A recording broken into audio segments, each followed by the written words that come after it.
מה המצב, אורי? עוד לא התחיל הטיול, מה אתה מתחיל? תתפוס את הזווית שלך שאתה עדיין יושב. יש לך יותר מדי זמן צילום. מה זה? את מאשימה אותנו? סיגריה 50. תפסיק להשם. מדריך, גם כן, משהו לך אני אמר, אם אתה פה. קפצתי על האדום בראש.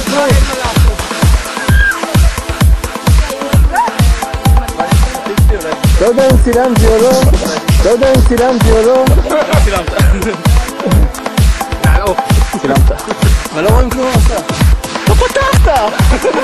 רגע, פותח את המפה. כן, הוא פתח את הלאט לאט. צג יפות.